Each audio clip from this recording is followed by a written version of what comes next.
Bonjour tout le monde et bienvenue sur Duvilcook. Aujourd'hui on se retrouve pour parler de la patate douce.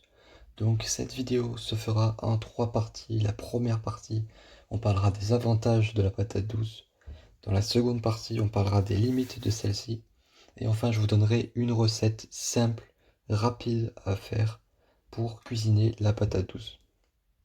Donc dans les avantages de la patate douce, on peut retrouver le fait que la patate douce n'est pas très calorique en moyenne, 65 calories pour 100 grammes. Pareil, dans les macronutriments, on peut retrouver pour 100 grammes 78 grammes d'eau, environ 2 grammes de protéines, 12 grammes de glucides, dont 6 grammes de sucre. Ensuite, on peut parler des vitamines qui sont très intéressantes dans la patate douce.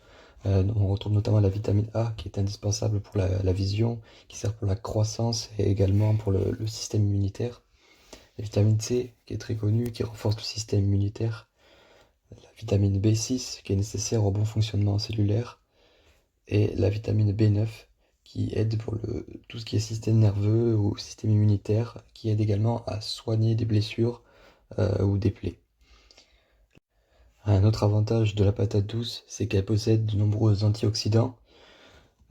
Également, un dernier avantage, c'est une question de goût, mais c'est vrai que c'est un aliment qui est plutôt apprécié avec notamment son goût un petit peu sucré. Et c'est vraiment très pratique, notamment pour les enfants, les bébés, qui vont très vite apprécier en fait la patate douce. On passe maintenant aux limites de la patate douce. Donc les limites, c'est plutôt parce que elles sont vendues comme quelque chose qui est meilleur que la pomme de terre classique, pomme de terre blanche, alors que c'est pas forcément vrai. Notamment, elle est vendue comme quelque chose qui est beaucoup moins calorique, ce qui est pas tout à fait faux, mais bon, la pomme de terre possède 80 calories, la patate douce 68 au 100 grammes. Il n'y a pas une différence non plus énorme entre ces deux produits. Donc voilà, la limite que je mets, c'est juste pour prévenir que la patate douce, voilà, ça a de nombreux avantages. C'est un très bon aliment à consommer, bien évidemment, mais c'est pas un ingrédient miracle, ou comme certains pourraient le laisser entendre. Donc maintenant, je vais vous montrer comment préparer simplement la patate douce.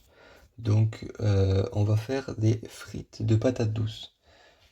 Donc pour cela, d'abord, il faudrait éplucher la patate douce. Ensuite, couper les patates douces en forme de frites. Ensuite, assaisonner les patates douces avec de l'huile d'olive et du paprika.